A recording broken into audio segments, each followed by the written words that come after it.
नमस्कार, बहुत स्वागत है आपका इंडिया लीगल में। मैं हूँ राजश्री आपके साथ। किसी ने कहा है तो खुद की खोज में निकल, मंदिर मस्जिद देखा, मंदिर चुप खड़ा रहा, बेखबर मस्जिद खड़ी है, फिर क्यों दिलों में नफरत की जिद पड़ी है।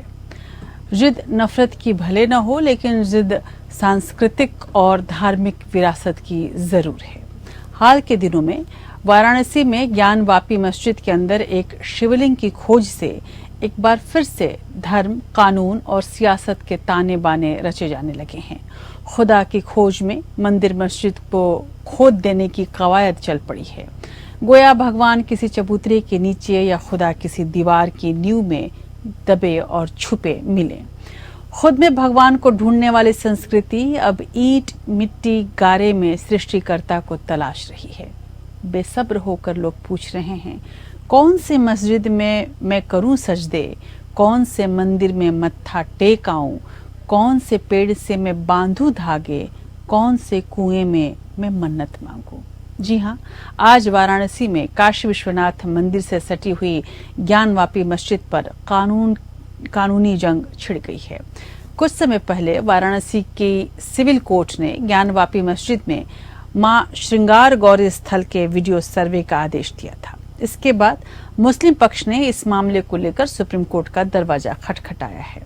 सुप्रीम कोर्ट में अपील दायर करने वाले संगठन अंजुमन इंतजामिया मस्जिद के प्रबंधन समिति का मुख्य तर्क यह है कि वाराणसी कोर्ट का आदेश 1991 के पूजा स्थल कानून का उल्लंघन है। वाराणसी सिविल कोर्ट के आदेश को इलाहाबाद हाईकोर्ट ने 21 अप्रैल तक बरकरार रखा था। ज्ञानवापी मस्जिद का वीडियो सर्वे 16 मई को पूरा हो चुका है। मामले में हिंदू पक्ष ने दावा किया है कि सर्वे के दौरान मस्जिद परिसर में वजू खाने के अंदर शिवलिंग पाया गया है।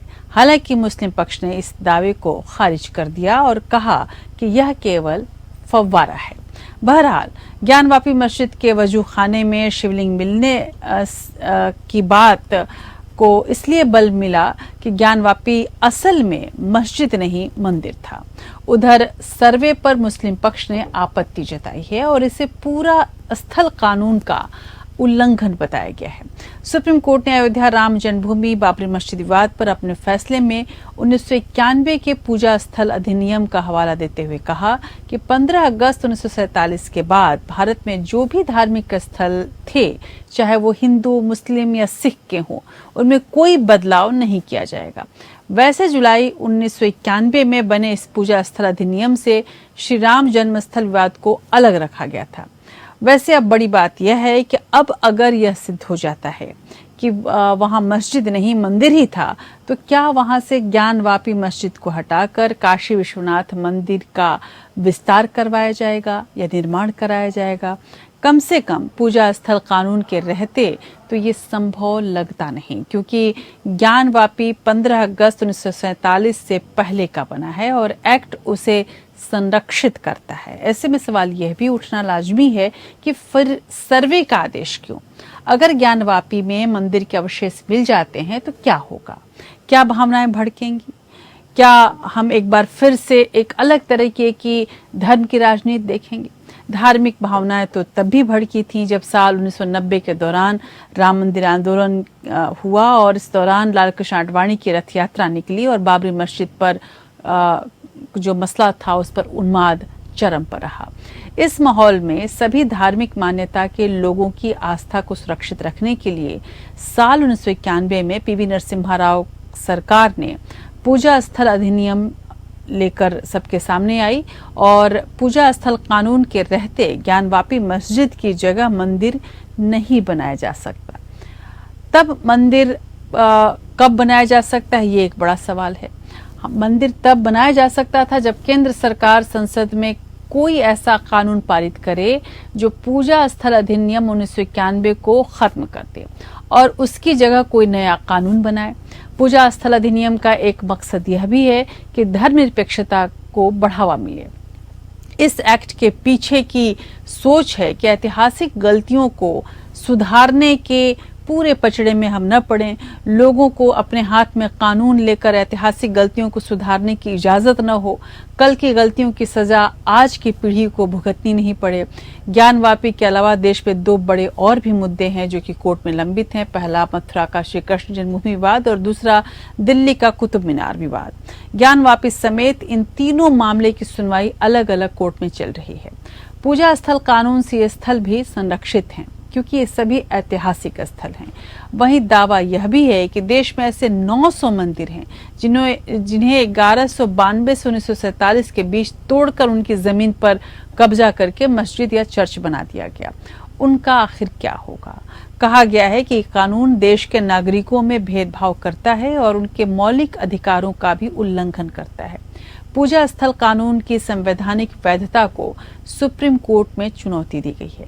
इन बुनियादी संवैधानिक और कानूनी मसलों के बीच धर्म, आस्था, संस्कृति और सियासत के पेंच भी सबके सामने हैं और इससे पूरा मामला और जटिल होता जा रहा है। आज के इंडिया लीगल में हम 1991 के पूजा स्थल कानून के तमाम पहलुओं को गहराई से समझने की कोशिश करेंगे और कानून की मजबूती और कमजोरियों को भी जांचेंगे। तो चलिए शुरू करते हैं आज का ये विशेष इंडिया लीगल।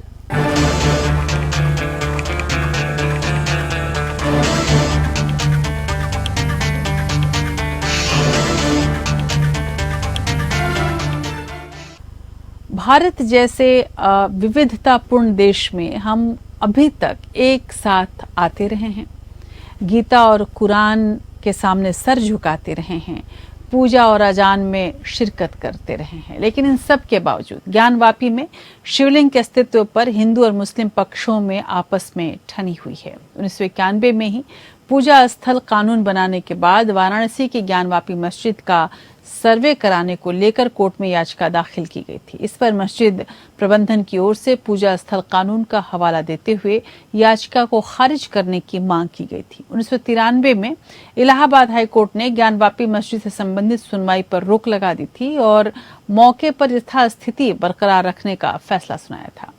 8 अगस्त 2021 को 5 महिलाओं ने ज्ञानवापी में स्थित श्रृंगार गौरी के नियमित दर्शन पूजन और विग्रहों की सुरक्षा को लेकर याचिका दायर की। कोर्ट के आदेश पर 16 मई 2022 को ज्ञानवापी परिसर का सर्वे हुआ। इसके बाद सुप्रीम कोर्ट के आदेश पर 23 मई 2022 से इस मामले में जिला कोर्ट में सुनवाई चल रही है। मामले में न्यायालय इस बात पर सुनवाई कर रही थी कि आजादी के समय पूजा स्थल कानून ज्ञानवापी श्रृंगार गौरी मामले में लागू होता है या नहीं। अब कोर्ट ने हिंदू पक्ष में फैसला सुनाया है। कोर्ट ने मुस्लिम पक्ष की याचिका को खारिज करते हुए कहा कि ज्ञानवापी का मामला सुनवाई के लायक है। मतलब अब असल मायने की सुनवाई शुरू हो रही है और जिसमें ये तय होगा कि ज्ञानवापी परिसर हिंदू पक्ष का है या मुस्लिम पक्ष का। आइए ज्ञानवापी के कानूनी जंग को समझते हैं।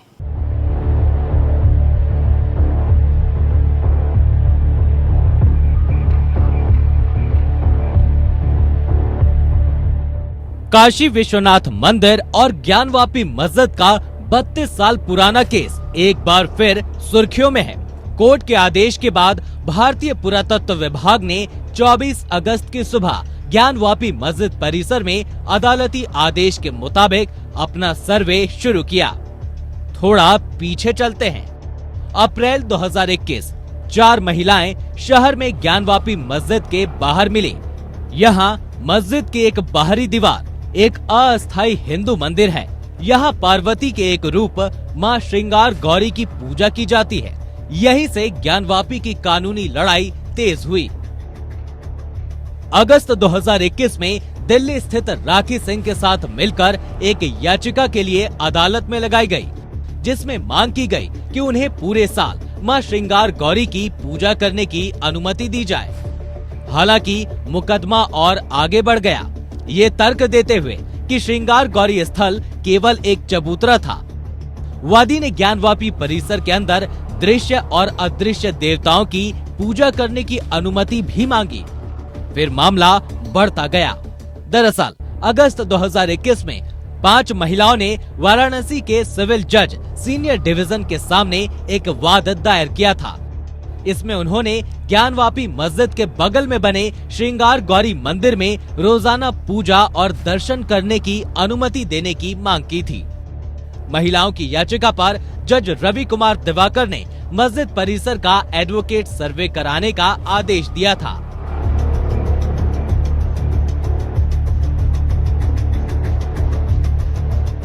इक्कीस जुलाई को जिला जज डॉक्टर अजय कृष्ण ने सील वजूखाने को छोड़कर ज्ञानवापी परिसर में सर्वे का आदेश दिया था।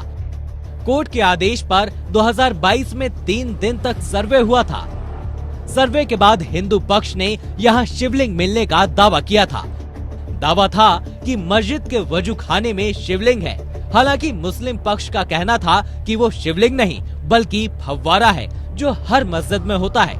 इसके बाद हिंदू पक्ष ने विवादित स्थल को सील करने की मांग की थी। सेशन कोर्ट ने इसे सील करने का आदेश दिया था। इसके खिलाफ मुस्लिम पक्ष ने सुप्रीम कोर्ट का रुख किया था।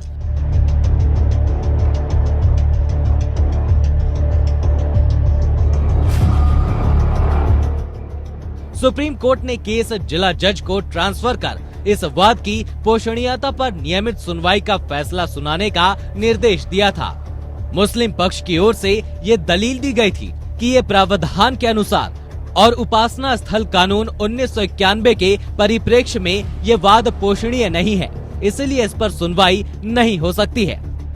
हालांकि कोर्ट ने इसे सुनवाई योग्य माना था। इसके बाद 5 वादी महिलाओं में से 4 ने 2023 मई में एक प्रार्थना पत्र दायर किया था। इसमें मांग की गई थी कि ज्ञानवापी मस्जिद के विवादित हिस्से को छोड़कर पूरे परिसर का एएसआई से सर्वे कराया जाए। इसी पर जिला जज ए.के. विश्वेश ने अपना फैसला सुनाते हुए एएसआई सर्वे कराने का आदेश दिया था। काशी विश्वनाथ मंदिर और ज्ञानवापी मस्जिद का विवाद काफी हद तक अयोध्या विवाद जैसा ही है। हालांकि अयोध्या के मामले में मस्जिद बनी थी और इस मामले में मंदिर मस्जिद दोनों ही बने हुए हैं। काशी विवाद में हिंदू पक्ष का कहना है कि 1669 में मुगल शासक औरंगजेब ने यहाँ काशी विश्वनाथ मंदिर को तोड़कर ज्ञानवापी मस्जिद बनाई थी। हिंदू पक्ष के दावे के मुताबिक 1670 से वो इसे लेकर लड़ाई लड़ रहे हैं। हालांकि मुस्लिम पक्ष का कहना है कि यहाँ मंदिर नहीं था और शुरुआत से ही मस्जिद बनी थी। ये मंदिर और मस्जिद किसने बनवाया, इसे लेकर कोई एक राय नहीं है। याचिकाकर्ताओं का कहना है कि इस मंदिर को 2050 साल पहले राजा विक्रमादित्य ने फिर से बनवाया था। अकबर के शासन काल में इसका फिर से निर्माण कराया गया था। 1669 में औरंगजेब ने इसे तोड़वा दिया और इसकी जगह ज्ञानवापी मस्जिद बनाई। बहरहाल ज्ञानवापी विवाद अब पूजा स्थल कानून की कसौटी पर कसा जाएगा और इस पर सबों की नजर होगी। Bureau report.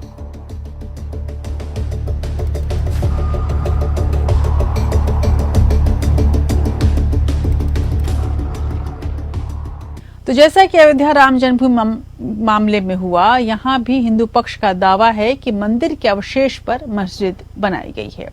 कहा गया है कि तहखाना में हिंदुओं ने हनुमान जी और गणेश भगवान जैसे देवताओं की पूजा की थी। ये तहखाना अब ज्ञानवापी मस्जिद में है।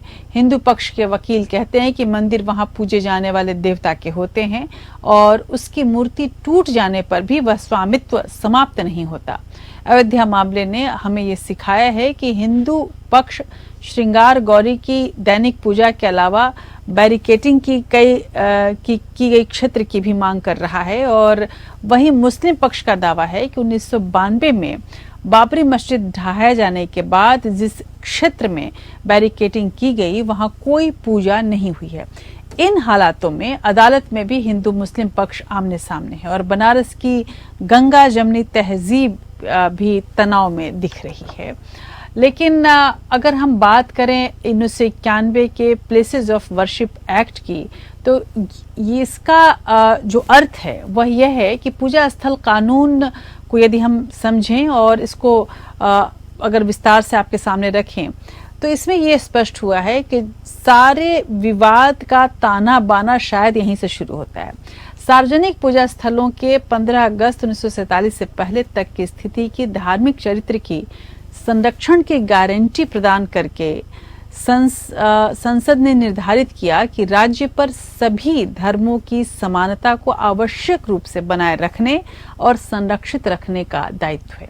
2019 में अयोध्या का फैसला सुनाते हुए तत्कालीन न्यायाधीश रंजन गोगोई की अगुवाई वाली बेंच ने कहा था कि ऐतिहासिक गलतियों को लोगों द्वारा कानून अपने हाथ में लेकर सुधारा नहीं जा सकता। सार्वजनिक पूजा स्थलों के चरित्र को संरक्षित करने में संसद का योगदान है। संसद ने साफ शब्दों के आदेश के हिसाब से कहा कि इतिहास और उसकी गलतियों को उपयोग वर्तमान और भविष्य पर अत्याचार करने के लिए नहीं किया जाएगा। इस कानून में धर्मनिरपेक्षता को अहम स्थान दिया गया और उम्मीद की गई कि इससे पुराने जख्म हरे नहीं किए जाएंगे और धार्मिक सद्भाव बनाए रखा जाएगा। आइए समझते हैं पूजा स्थल कानून को।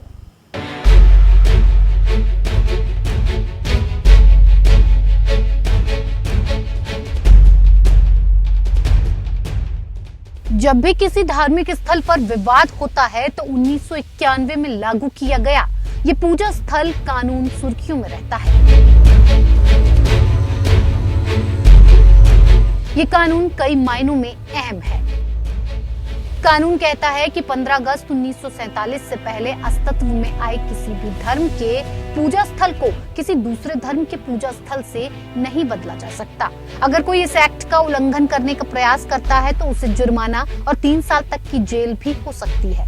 ये कानून तत्कालीन कांग्रेस प्रधानमंत्री पीवी नरसिंह राव सरकार 1991 में लेकर आई थी। ये कानून तब आया जब बाबरी मस्जिद और अयोध्या का मुद्दा बेहद गर्म था। पूजा स्थल कानून का मकसद, कानून सांप्रदायिक सद्भाव के संरक्षण में मदद करेगा। धार्मिक स्थलों पर नए दावे फिर से नहीं किए जा सकेंगे। 15 अगस्त 1947 में जैसा भी पूजा स्थल का स्वरूप था उसे बनाए रखना। आइए समझते हैं कि पूजा स्थल कानून के मुख्य प्रावधान क्या हैं। पूजा स्थल कानून की धारा 4 की उपधारा 1। इस कानून की धारा 4 की उपधारा 1 कहती है कि 15 अगस्त 1947 को एक पूजा स्थल का चरित्र जैसा था उसे वैसा ही बरकरार रखा जाएगा। पूजा स्थल कानून की धारा 4 की उपधारा 2। धारा 4 की उपधारा 2 के अनुसार ये उन मुकदमों और कानूनी कार्यवाहियों को रोकने की बात करता है जो पूजा स्थल कानून के लागू होने की तारीख पर पेंडिंग थे। पूजा स्थल कानून की धारा 2। ये धारा कहती है कि 15 अगस्त 1947 में मौजूद किसी धार्मिक स्थल में बदलाव के विषय में अगर कोई याचिका कोर्ट में पेंडिंग है तो उसे बंद कर दिया जाएगा। पूजा स्थल कानून की धारा 3। इस धारा के अनुसार किसी भी धार्मिक स्थल को पूरी तरह या आंशिक रूप से किसी दूसरे धर्म में बदलने की अनुमति नहीं है। इसके साथ ही ये धारा ये सुनिश्चित करती है कि एक धर्म के पूजा स्थल को दूसरे धर्म के रूप में ना बदला जाए या फिर एक ही धर्म के अलग खंड में भी ना बदला जाए।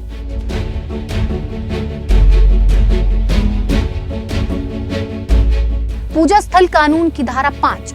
इस कानून में प्रावधान है कि ये एक्ट राम जन्मभूमि, बाबरी मस्जिद मामले और इससे संबंधित किसी भी मुकदमे, अपील या कार्यवाही पर लागू नहीं करेगा।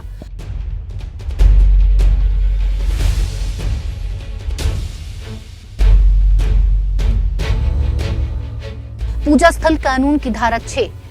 जो कोई भी पूजा स्थल की स्थिति के परिवर्तन पर रोक की अवहेलना करता है उस पर मुकदमा चलाया जा सकता है। इस धारा के अंतर्गत अधिनियम के प्रावधानों का उल्लंघन करने पर जुर्माने के साथ साथ अधिकतम 3 साल के कारावास की सजा का प्रावधान है।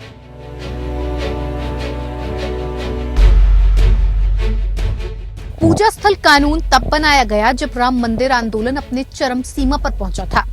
इस आंदोलन का प्रभाव देश के अन्य मंदिरों और मस्जिदों पर भी पड़ा। उस वक्त अयोध्या के अलावा भी कई विवाद सामने आने लगे। बस फिर क्या था, इस पर विराम लगाने के लिए ही उस वक्त की नरसिम्हा राव सरकार ये कानून लेकर आई थी। ये कानून कुछ मामलों में नहीं लागू होता है।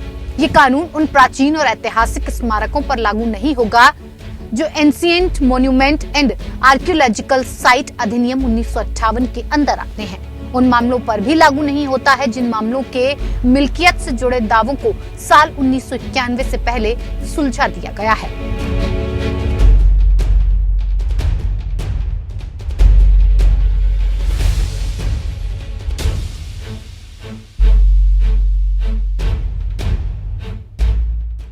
पूजा स्थल अधिनियम सभी धर्मों के अनुयायियों के अधिकारों की रक्षा करता है और ये याद रखना जरूरी है कि संविधान का अनुच्छेद 25 हर किसी को स्वतंत्र रूप से अपने धर्म का पालन करने का अधिकार देता है, लेकिन दूसरों का हित भी जरूरी है। ऐसे में अधिनियम एक संवैधानिक दायित्व लागू करता है और इसे किसी भी तरह से असंवैधानिक नहीं माना जा सकता।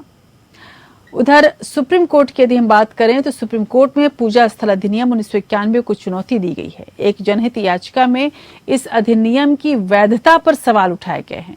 पीआईएल में कहा गया है कि कानून देश में आए बर्बर आक्रमणकारियों द्वारा अवैध रूप से बनाए गए पूजा स्थलों को मान्यता देने का काम कर रहा है, इसलिए इसे असंवैधानिक घोषित किया जाना चाहिए। याचिकाकर्ता का कहना है कि ये कानून देश के नागरिकों में भेदभाव करता है और मौलिक अधिकारों का भी उल्लंघन करता है। याचिका में यह भी स्पष्ट किया गया है कि केंद्र ने पूजा स्थलों और तीर्थ स्थलों पर अवैध अतिक्रमण के खिलाफ उपायों पर रोक लगाई है और अब हिंदू, जैन, बौद्ध, सिख अनुच्छेद 226 के तहत मुकदमा दायर नहीं कर सकते हैं या उच्च न्यायालय का रुख नहीं कर सकते हैं, इसलिए वे अपने स्थानों को बहाल नहीं कर पाएंगे। सुप्रीम कोर्ट ने चुनौती देने वाली याचिका पर केंद्र सरकार को नोटिस जारी करके जवाब मांगा है। सवाल यह भी है कि क्या ये काशी और मथुरा के मंदिरों के लिए एक रास्ता खोलने वाली याचिका है? कितने धार्मिक स्थल हैं जिनके बारे में दावा है कि वो मंदिर तोड़कर बने हैं? आइए देखते हैं।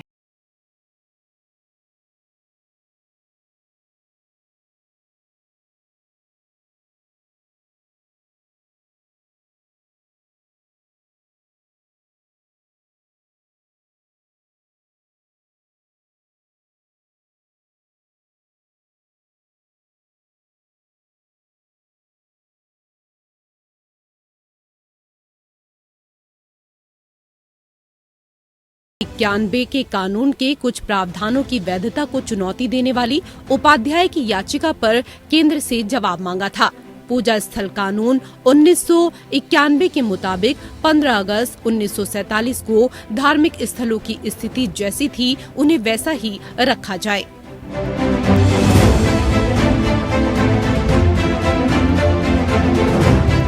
जमीयत उलेमाए हिंद ने भी पूजा स्थल अधिनियम की वैधता को चुनौती देने वाली याचिका को खारिज करने की मांग करते हुए सुप्रीम कोर्ट का रुख किया। जमीयत का दावा है कि इससे भारत भर में अनगिनत मस्जिदों और धार्मिक विभाजन के खिलाफ मुकदमेबाजी की बाढ़ आ जाएगी। अयोध्या विवाद के बाद देश जिस स्थिति से उबर रहा है उसका दायरा और बढ़ेगा।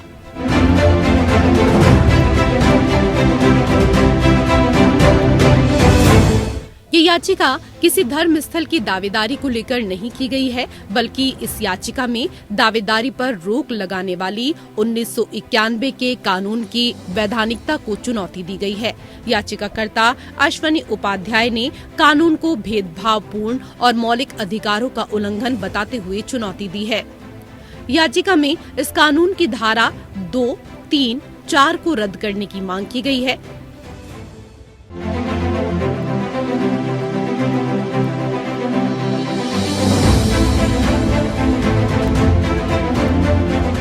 याचिकाकर्ता का कहना है कि ये धाराएं 1192 से लेकर 1947 के दौरान आक्रांताओं द्वारा गैर कानूनी रूप से स्थापित किए गए पूजा स्थलों को कानूनी मान्यता देती है। याचिका में कहा गया है कि यह कानून हिंदू, जैन, सिख और बौद्ध धर्म के लोगों को उनके संवैधानिक अधिकारों से वंचित करता है। उनके जिन धार्मिक और तीर्थ स्थलों को विदेशी आक्रमणकारियों ने तोड़ा, उसे वापस पाने के उनके कानूनी रास्ते को भी बंद करता है। याचिका में कहा गया है कि इस एक्ट में राम जन्मभूमि का जिक्र है और उसे कानून के दायरे से अलग रखा गया है, लेकिन कृष्ण जन्मभूमि को नहीं, जबकि राम और कृष्ण दोनों ही विष्णु का अवतार हैं। ऐसे में ये कानून संविधान के आर्टिकल 14 और 15 का उल्लंघन करता है, जो सभी को समानता का अधिकार देता है। काशी और मथुरा के मंदिरों के लिए रास्ता खोलेगी याचिका। अयोध्या पर फैसला आने के बाद मथुरा की एक अदालत में दायर याचिका में कृष्ण जन्म स्थान परिसर में स्थित 17वीं सदी की ईदगाह मस्जिद को हटाने की मांग की गई थी। हालांकि ये याचिका खारिज हो गई। अब अगर सुप्रीम कोर्ट पूजा स्थल कानून की वैधानिकता पर विचार करता है तो इसका असर काशी मथुरा के मंदिर विवादों पर भी पड़ेगा। इन मंदिरों के लिए भी अयोध्या मामले की तरह कानूनी लड़ाई शुरू हो सकती है। कहा जाता है कि मथुरा की शाही ईदगाह मस्जिद जिस जमीन के ऊपर बनाई गई है उसके नीचे ही वो जगह है जहां श्री कृष्ण का जन्म हुआ था। 17वीं सदी में औरंगजेब ने ये मंदिर तोड़कर मस्जिद बनवा दी थी। इसी तरह काशी के विश्वनाथ मंदिर और ज्ञानवापी मस्जिद को लेकर भी विवाद है। शीर्ष अदालत ने कहा था कि सुनवाई के बीच वाराणसी और मथुरा की कार्यवाही पर रोक नहीं लगेगी। कितने मंदिरों पर इस कानून पर होने वाले फैसले का असर पड़ेगा? देश में ऐसे 900 मंदिर हैं जिन्हें 1192 से 1947 के बीच तोड़कर उनकी जमीन पर कब्जा करके मस्जिद या चर्च बना दिया गया। इनमें से 100 तो ऐसे हैं जिनका जिक्र हमारे 18 महापुराणों में है। इस कानून का बेस 1947 रखा गया है। अगर इस तरह का कोई बेस बनाया जाता है तो वो बेस 1192 ही होना चाहिए। याचिका में कहा गया है कि ये कानून कोर्ट का दरवाजा बंद करता है। लोकतांत्रिक देश में इस तरह का कानून भीड़ तंत्र को बढ़ावा देता है। सुप्रीम कोर्ट ने 12 मार्च 2021 को भी केंद्र को नोटिस जारी कर मामले पर स्पष्टीकरण मांगा था, लेकिन सरकार की ओर से अदालत में जवाब दाखिल नहीं किया जा सका है। ऐसा नहीं है कि इस कानून का पहली बार विरोध हो रहा है। जुलाई 1991 में जब केंद्र सरकार ये कानून लेकर आई थी तब भी संसद में बीजेपी ने इसका विरोध किया था। उस वक्त राज्यसभा में अरुण जेटली और लोकसभा में उमा भारती ने इस मामले को संयुक्त संसदीय समिति के पास भेजने की मांग की थी, लेकिन इसके बाद भी ये कानून पास हो गया। अयोध्या मामले का फैसला आने के बाद एक बार फिर काशी और मथुरा सहित देश भर के करीब 100 पूजा स्थल पर मंदिर की जमीन होने को लेकर दावेदारी की जा रही है, लेकिन 1991 के कानून के चलते दावा करने वाले कोर्ट नहीं जा सकते। यही विवाद की मूल वजह है। इस याचिका में अनुच्छेद 49 का भी जिक्र किया गया है और अनुच्छेद 49 भारतीय राज्यों को धार्मिक स्थलों को सुरक्षित रखने की जिम्मेदारी सौंपता है। इस याचिका में आरोप लगाया गया है कि भारतीय राज्य ने अपनी जिम्मेदारी पूरी नहीं की है। कहा यह भी जा रहा है कि पूजा स्थल कानून 1991 यही काम करने की जिम्मेदारी लेता है और किसी भी धर्म की पूजा स्थल के साथ नाइंसाफी नहीं होगी। ये कानून अनुच्छेद 49 का मकसद ही पूरा करता है। याचिकाकर्ताओं को केवल ये बात समझनी है कि भारत के इतिहास में 1192, 1526, 1857 जैसी तिथियां बेहद महत्वपूर्ण हैं, लेकिन इतनी महत्वपूर्ण नहीं कि इन तिथियों पर साल 1947 का भार लाद दिया जाए। स्वतंत्र भारत को उन सभी कामों के लिए जिम्मेदार ठहराया जाए जो आजादी से पहले राजा महाराजाओं और अंग्रेजों के जमाने में हुए थे या फिर मुगलों के जमाने में हुए थे। पूजा स्थल कानून जिसकी हम आज बात कर रहे हैं, पूजा स्थल कानून का इतिहास देश के धार्मिक स्थल विवाद से पूरी तरह से जुड़ा हुआ है। ऐसे में राम जन्मभूमि विवाद के कानूनी लड़ाई को थोड़ा ज्यादा गहरे से जानने और समझने की जरूरत है। आइए हम आपको बताते हैं कि अयोध्या विवाद की कानूनी जंग कब, कहां और कैसे शुरू हुई। अयोध्या विवाद 1885 में पहली बार जिला अदालत में पहुंचा और महंत रघुबर दास ने फैजाबाद कोर्ट में बाबरी मस्जिद परिसर में राम मंदिर बनवाने की इजाजत मांगी। हालांकि अदालत ने ये अपील ठुकरा दी और इसके बाद से मामला गहराता गया। फिर इलाहाबाद हाई कोर्ट होते हुए मामला सुप्रीम कोर्ट तक पहुंचा। अयोध्या मामले की शुरुआती कानूनी जंग पर एक खास रिपोर्ट आपके लिए।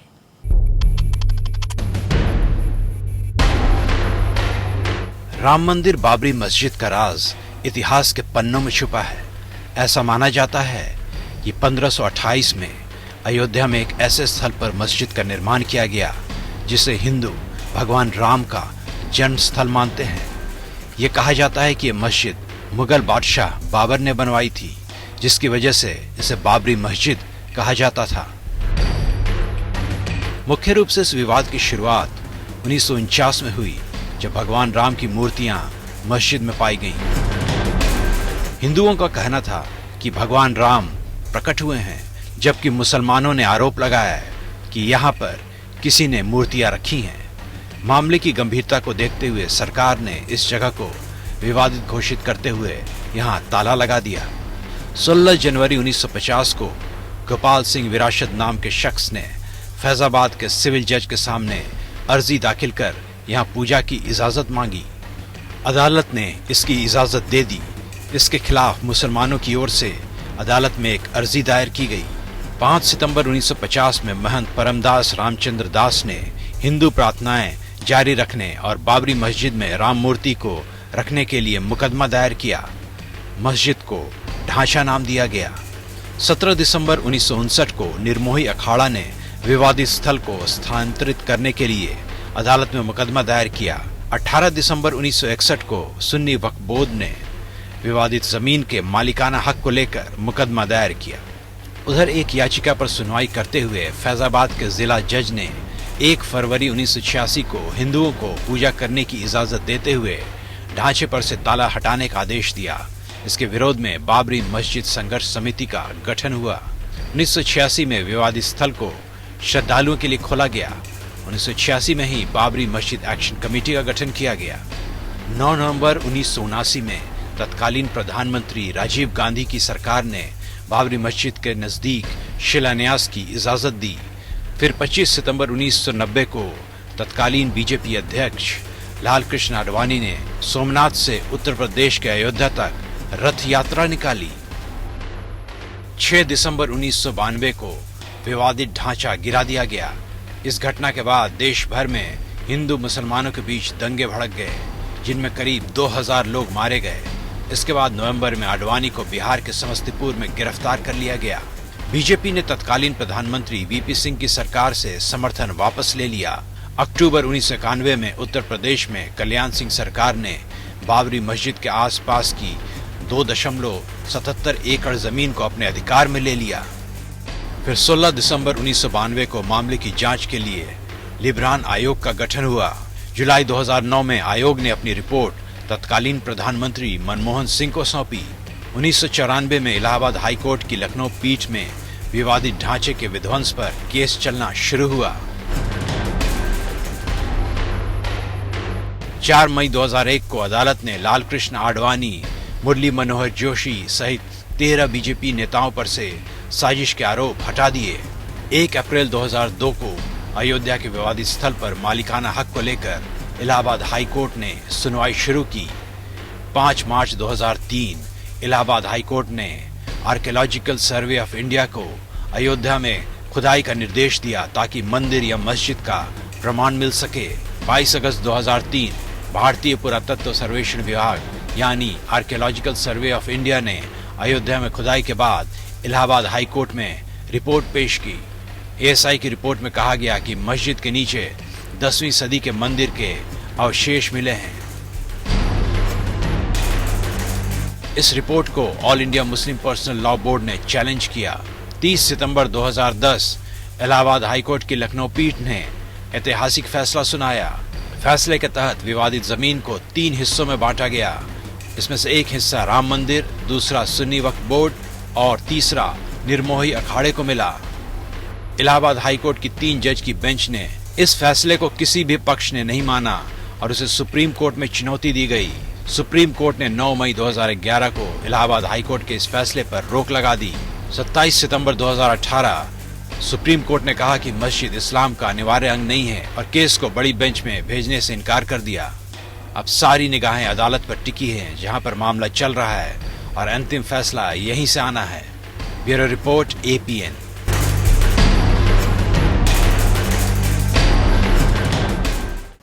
तो इलाहाबाद हाई कोर्ट में अयोध्या राम जन्मभूमि पर फैसला दिया। इस फैसले को सुप्रीम कोर्ट में चुनौती मिली। सुप्रीम कोर्ट ने भले ही इसे जमीन विवाद माना और एडवर्स पोजीशन नियम के आधार पर फैसला दिया, लेकिन आस्था के पहलू को नजरअंदाज नहीं किया गया। लेकिन कुल मिलाकर देखें तो पूजा स्थल कानून को समझने के लिए अयोध्या बाबरी मस्जिद विवाद के फैसले पर नजर डालना बेहद जरूरी है।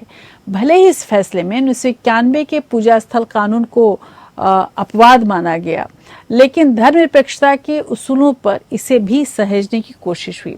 सुप्रीम कोर्ट में मुस्लिम पक्ष ने 18 दिन में 71 घंटे 35 मिनट तक अपना पक्ष रखा। मुस्लिम पक्षकारों की ओर से दलील दी गई कि 1934 के बाद भी बाबरी मस्जिद में नमाज पढ़ी गई थी। कोर्ट में एएसआई की रिपोर्ट के खिलाफ बहस हुई, मालिकाना हक के सबूत पेश किए गए। अयोध्या विवाद की कानूनी जंग सर्वोच्च अदालत में 40 दिनों तक लगातार सुनवाई होती रही और उसके बाद खत्म हुई। मोल्डिंग ऑफ रिलीज और तमाम विधिक प्रक्रिया खत्म होने के बाद सुप्रीम कोर्ट ने 9 नवंबर को फैसला सुनाया। सुप्रीम कोर्ट के तत्कालीन चीफ जस्टिस रंजन गोगोई के नेतृत्व में बनी 5 जजों की संवैधानिक बेंच ने अपना फैसला सुनाते हुए विवादित जमीन पर रामलला विराजमान रहेंगे और उनका मालिकाना हक माना, जबकि मुस्लिम पक्ष के सुन्नी वक्फ बोर्ड को अयोध्या में ही अलग जगह पर 5 एकड़ जमीन देने का आदेश दिया गया जहां मस्जिद बन सके। वहीं कोर्ट ने निर्मोही अखाड़े के दावे को खारिज कर दिया था। अयोध्या मामले में जिस फैसले का इंतजार था वह आखिरकार आ गया। सुप्रीम कोर्ट ने इलाहाबाद हाई कोर्ट द्वारा विवादित जमीन को 3 पक्षों में बांटने के फैसले को अतार्किक करार दिया। सुप्रीम कोर्ट ने रामलला विराजमान के पक्ष में फैसला सुनाया। सुप्रीम कोर्ट की संविधान पीठ ने आखिर में 2.77 एकड़ जमीन का मालिकाना हक रामलला विराजमान को दे दिया। कोर्ट ने आगे कहा कि हर मजहब के लोगों को संविधान में बराबर का सम्मान दिया गया है। अदालत ने अपने फैसले में कहा कि सुन्नी वक्फ बोर्ड अयोध्या विवाद में अपना दावा रखने में विफल हुआ है। सुप्रीम कोर्ट ने निर्देश दिए हैं कि मुस्लिमों को नई मस्जिद बनाने के लिए वैकल्पिक जमीन दी जाए। कोर्ट ने कहा है कि सुन्नी वक्फ बोर्ड को कहीं और 5 एकड़ की जमीन दी जाए। इसके साथ ही कोर्ट ने केंद्र सरकार को आदेश दिया है कि वह मंदिर निर्माण के लिए 3 महीने में ट्रस्ट बनाए। इस ट्रस्ट में निर्मोही अखाड़े को भी प्रतिनिधित्व देने का आदेश हुआ है। चीफ जस्टिस रंजन गोगोई ने फैसले में कहा है कि टाइटल सिर्फ आस्था से साबित नहीं होता है। 1856-57 तक विवादित स्थल पर नमाज पढ़ने के सबूत नहीं है। उधर हिंदू इससे पहले अंदरूनी हिस्से में भी पूजा करते थे। हिंदू बाहर सदियों से पूजा करते रहे हैं। इससे पहले कोर्ट ने कहा कि 16 दिसंबर 1949 तक नमाज पढ़ी गई थी। टाइटल सूट नंबर 4 यानी कि सुन्नी वक्फ बोर्ड और सूट 5 यानी कि रामलला विराजमान में हमें संतुलन बनाना होगा। हाईकोर्ट ने जो 3 पक्ष माने थे उसे 2 हिस्सों में मानना होगा। कोर्ट ने कहा कि हाईकोर्ट द्वारा जमीन को 3 हिस्सों में बांटना तार्किक नहीं था। इससे साफ हो गया कि मामले में अब रामलला विराजमान और सुन्नी वक्फ बोर्ड 2 पक्ष ही रह गए। सुप्रीम कोर्ट ने मुख्य पार्टी रामलला विराजमान और सुन्नी वक्फ बोर्ड को ही माना। सुन्नी पक्ष ने विवादित जगह को मस्जिद घोषित करने की मांग की थी। कोर्ट ने फैसले में कहा कि 1856-57 तक विवादित स्थल पर नमाज पढ़ने के सबूत नहीं है। सुप्रीम कोर्ट ने साफ कहा है कि भारतीय पुरातत्व सर्वेक्षण की खुदाई से निकले सबूतों की अनदेखी नहीं कर सकते हैं। कोर्ट ने कहा कि हाईकोर्ट का फैसला पूरी पारदर्शिता से हुआ है। बाबरी मस्जिद खाली जमीन पर नहीं बनी थी। कोर्ट ने कहा कि मस्जिद के नीचे विशाल रचना थी। एएसआई ने 12वीं सदी का मंदिर बताया था। कोर्ट ने कहा कि वहां जो कलाकृतियां मिली वह इस्लामिक नहीं थी। विवादित ढांचे में पुरानी संरचना की चीजें इस्तेमाल की गई थी। गौरतलब है कि मुस्लिम पक्ष लगातार कह रहा था कि एएसआई की रिपोर्ट पर भरोसा नहीं करना चाहिए। कोर्ट ने फैसले में यह भी कहा कि नीचे संरचना मिलने से ही हिंदुओं के दावे को माना नहीं जा सकता। कोर्ट ने कहा कि एएसआई नहीं बता पाया कि मस्जिद तोड़कर मंदिर बनी थी। हालांकि अयोध्या में राम के जन्म स्थान के दावे का किसी ने विरोध नहीं किया। विवादित जगह पर हिंदू पूजा किया करते थे। गवाहों के क्रॉस एग्जामिनेशन से हिंदू दावा गलत साबित हुआ है। हिंदू मुख्य गुंबद को ही राम के जन्म का सही स्थान मानते हैं। कोर्ट ने कहा कि रामलला ने ऐतिहासिक ग्रंथों के विवरण से चबूतरा, सीता रसोई, भंडारे से भी इस दावे की पुष्टि होती है। सुप्रीम कोर्ट ने शिया वक्फ बोर्ड की अपील खारिज कर दी। उन्होंने कहा कि मस्जिद कब बनी इससे फर्क नहीं पड़ता। 22-23 दिसंबर 1949 को मूर्ति रखी गई। उन्होंने कहा कि एक व्यक्ति की आस्था दूसरे का अधिकार ना छीने। नमाज पढ़ने की जगह को हम मस्जिद मानने से मना नहीं कर सकते। जज ने कहा कि जगह सरकारी जमीन है। सुप्रीम कोर्ट ने फैसले की शुरुआत में ही हिंदू पक्ष निर्मोही अखाड़े के दावे को खारिज कर दिया। इससे पहले चीफ जस्टिस रंजन गोगोई समेत सभी 5 जजों के सुप्रीम कोर्ट पहुंचने से पहले ही उनके घरों की सुरक्षा बढ़ा दी गई थी। कोर्ट परिसर में भी सुरक्षा काफी कड़ी रही। सुनवाई के दौरान कोर्ट रूम नंबर 1 में वकीलों की खचाखच भीड़ हो गई थी। देश भर में सुरक्षा काफी सख्त है। कई शहरों में इंटरनेट पर पाबंदी लगा दी गई है। Bureau report. अब हम सभी के जहन में ये सवाल बार बार कौंधता होगा कि आखिर राम जन्मभूमि बाबरी मस्जिद मामले में पूजा स्थल कानून 1991 कारगर क्यों नहीं हुआ। इसके पीछे है उस कानून की धारा 5 का योगदान, जिसके तहत अयोध्या विवाद को इससे बाहर रखा गया। अब अयोध्या विवाद इससे बाहर क्यों रखा गया, इसके पीछे भी एक बड़ी वजह थी। इसकी वजह है कि अयोध्या विवाद का मामला साल 1947 यानी भारत की आज़ादी के पहले से अदालत में था। अयोध्या में विवादित मस्जिद उस समय पूजा स्थल कानून 1991 के बनने से पहले ही कानूनी जांच के दायरे में थी। इसलिए कानून ने इसकी संरचना को छूट दी और इसके अगले साल बाबरी ढांचा ध्वस्त कर दिया गया। और यही वजह रही कि साल 1991 में जिस वजह से इस कानून को लाने की जरूरत महसूस की गई, वही वजह इससे बाहर होगी और इसमें उन पूजा स्थलों को भी शामिल किया गया जो भारतीय पुरातत्व संरक्षण विभाग के तहत आते हैं और उनके रखरखाव पर कोई प्रतिबंध नहीं है। लेकिन सुप्रीम कोर्ट के फैसले से कई साल पहले एपीएन के इंडिया लीगल प्रोग्राम में बीजेपी सांसद सुब्रमण्यम स्वामी ने कहा कि पूजा करना मूलभूत अधिकार है, जो हिंदू पक्ष की एक मुख्य दलील है। वहीं मुस्लिम पक्ष के दलील संपत्ति के अधिकार पर केंद्रित रहे हैं। सुप्रीम कोर्ट में अपने पूर्व के फैसलों में मूलभूत अधिकार को बड़ा माना गया है। आइए हम आपको वो टिप्पणी सुनाते हैं। मैं कहता हूं कि संविधान के अनुसार धारा 25 में मुझे मूलभूत अधिकार है पूजा करने के लिए उन जगहों में जो पुनीत है, जो हमारे भगवान की यानी निशाने पर बनी है। इस प्रकार से जो हमारी धर्म की एक अटूट हिस्सा है, उसकी जब हम पूजा करते हैं तो मुझे मूलभूत अधिकार मिलता है पूजा करने के लिए। लेकिन अभी मैं नहीं कर पा रहा हूँ क्योंकि ऐसे अंकुश लगे हैं, इससे कोई पूजा नहीं हो पा रहा है और ये क्योंकि ये विवाद है। लेकिन मेरा तो मूलभूत अधिकार है और इनका तो सिर्फ संपत्ति की अधिकार है जो मूलभूत अधिकार नहीं है। और सुप्रीम कोर्ट ने बार बार कहा है कि जहां मूलभूत अधिकार और साधारण अधिकार के टक्कर होती है तो मूलभूत अधिकार को ही मान्यता दी जाती है सुप्रीम कोर्ट से।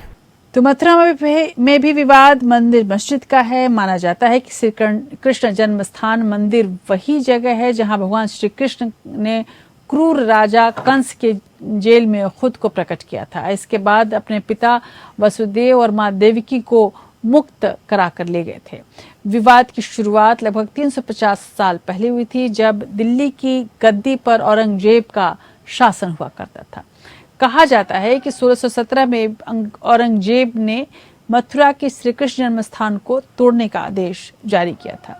मंदिर मस्जिद को लेकर दावे तो काफी समय से किए जा रहे थे, लेकिन अयोध्या पर फैसले के बाद हम इस मामले को पूरे तरीके से देख सकते हैं कि कैसे ये बड़ा होता गया।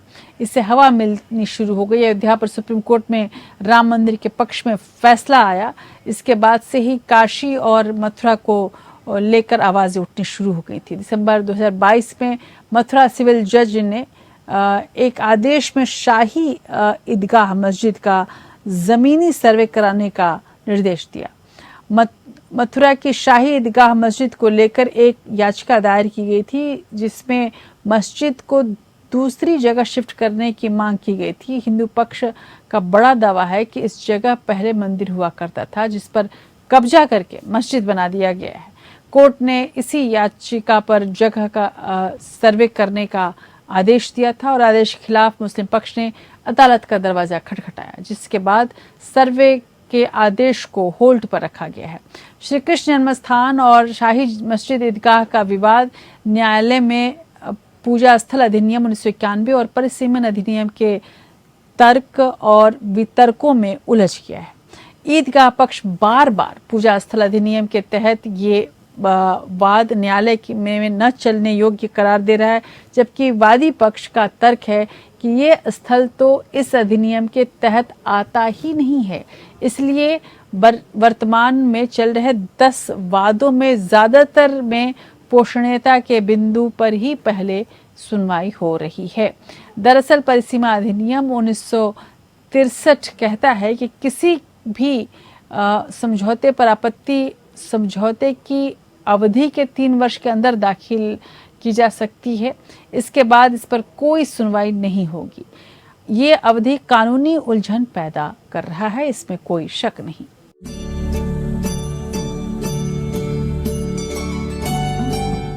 मथुरा के श्री कृष्ण जन्मभूमि और शाही ईदगाह मस्जिद को लेकर विवाद है। 13.37 एकड़ भूमि के स्वामित्व की मांग को लेकर मथुरा कोर्ट में याचिका दायर की गई है। याचिका में पूरी जमीन लेने और श्री कृष्ण जन्मभूमि के बराबर में बनी शाही ईदगाह मस्जिद को हटाने की मांग की गई है। याचिकाकर्ता ने विवादित स्थल की वीडियोग्राफी और फोटोग्राफी कराने की भी मांग की थी। निचली अदालत में ये मामला लंबित है।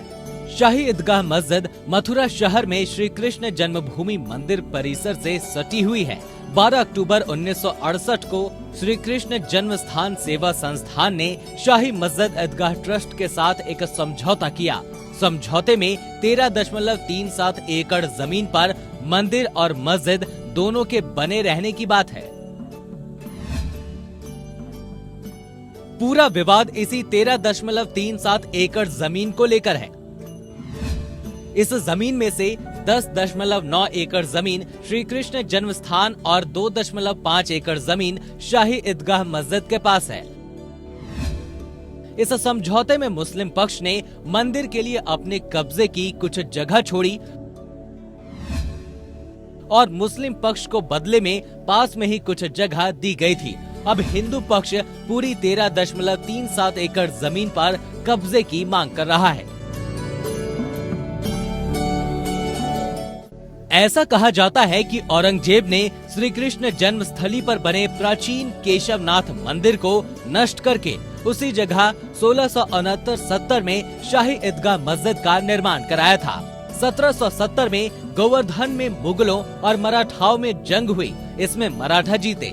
जीत के बाद मराठाओं ने फिर से मंदिर का निर्माण कराया। 1935 में इलाहाबाद हाईकोर्ट ने 13.37 एकड़ की भूमि बनारस के राजा कृष्णदास को आवंटित कर दी। 1951 में श्री कृष्ण जन्मभूमि ट्रस्ट ने ये भूमि अधिग्रहित कर ली। श्री कृष्ण जन्मस्थान सेवा संघ और शाही मस्जिद ईदगाह कमेटी के बीच 1968 में समझौता हुआ था। बाद में इसे न्यायालय में दाखिल किया गया और 1974 में इसकी डिक्री हो गई। इतने वर्षों के बाद न्यायालय में वाद दायर कर समझौते पर आपत्ति दर्ज कर इसे निरस्त करने की मांग की है। चूँकि जमीन श्री कृष्ण जन्मभूमि ट्रस्ट के नाम पर है, ऐसे में सेवा संघ को समझौता करने का अधिकार ही नहीं था। वादी पक्षों का तर्क है कि श्री कृष्ण जन्मस्थान की 13.37 एकड़ जमीन पर ही शाही मस्जिद ईदगाह स्थित है। ऐसे में समझौते को रद्द कर ईदगाह हटाकर पूरी जमीन श्री कृष्ण जन्मभूमि ट्रस्ट को दी जाए। ईदगाह कमेटी ने इस पर ऐतराज जताया है। कमेटी का कहना है कि पूजा स्थल अधिनियम 1991 से ये वाद बाधित है, इसीलिए इस पर सुनवाई ही नहीं हो सकती। वहीं किसी भी समझौते के 3 वर्ष के अंदर ही आपत्ति की जा सकती है, वो भी समझौता करने वालों के द्वारा। इतने वर्षों के बाद आपत्ति का कोई औचित्य नहीं है। फिलहाल इन्हीं तर्कों के बीच न्यायालय में वाद लंबित है। Bureau report.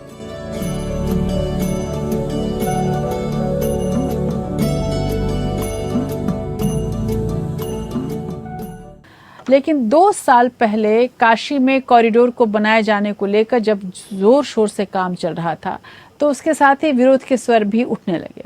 पहला विरोध था कि यहाँ स्थानीय दुकानदारों को हटाया जा रहा है। मथुरा में भी ऐसा ही डर है दुकानदारों के बीच में। उसी तरह से काशी की तरह ही मथुरा के वृंदावन में भी बांके बिहारी कॉरिडोर बनाने का एक बड़ा ऐलान किया गया है। बहरहाल मथुरा मंदिर मस्जिद विवाद में भी पूजा स्थल कानून के तहत इसे माना जाएगा और इस स्थल का स्टेटस को कानूनी तौर पर बरकरार है। वैसे कहते हैं कि खुदा तुम्हारा नहीं है, खुदा हमारा है, उसे जमीन पे ये जुल्म कब गंवारा है। हबीब जालिब के इस शेर के हिसाब से अगर चलें तो खुदा के नाम पर कब तक हम खिलाफत करते रहेंगे, कब तक आपस में लड़ते रहेंगे। मस्जिद और इबादत, मंदिर और पूजा पर कलह अदालत में ही होती है। पूजा स्थल कानून को नागरिकों के पूजा इबादत के हक को संरक्षित करने के धार्मिक सद्भाव को बढ़ावा देना है, लेकिन इस पर सवाल खड़े किए गए हैं और इसका जवाब लगातार ढूंढा जा रहा है। सुप्रीम कोर्ट में एक्ट के चुनौती देने वाली याचिका के खिलाफ सबसे बड़ा जवाब सुप्रीम कोर्ट के राम जन्मभूमि बाबरी मस्जिद मामले में दिए गए अंतिम फैसलों के कुछ हिस्से थे, जिसमें ये लिखा था कि पूजा स्थल अधिनियम भारतीय संविधान की धर्मनिरपेक्षता का अभिन्न अंग है। राज्य की ये जिम्मेदारी बनती है कि वह सभी धर्मों के साथ समान व्यवहार करते हुए पूजा स्थल अधिनियम से राज्य भी वाकिफ रहे और सभी की जिम्मेदारी उसके ऊपर रहे। भारत का जो संघ है वो एक धर्मनिरपेक्षता का प्रतीक है और राज्यों की जिम्मेदारी है कि भारत की धर्मनिरपेक्षता हमेशा बरकरार रहे और वो उसके लिए प्रतिबद्ध रहे। अब ये देखना होगा कि पार्टियां अपने एजेंडे को मुकम्मल करने के लिए पूजा स्थल कानून पर क्या बड़ा रुख अपना रही हैं और मुस्लिम पार्टियां अपना बचाव कैसे तैयार करती हैं, ये भी देखना दिलचस्प होगा। अदालत में इस कानून की न्यायिक विवेचना कैसे हम सबके सामने आती है वो आने वाले दिनों में पता चलेगी, लेकिन इतना ज़रूर कहा जा सकता है कि अब हम धीरे धीरे एक नई कानूनी लड़ाई और एक राजनीति के एक नई चाल की ओर बढ़ रहे हैं। तो आज इंडिया लीगल के इस खास कार्यक्रम में इतना ही। नमस्कार।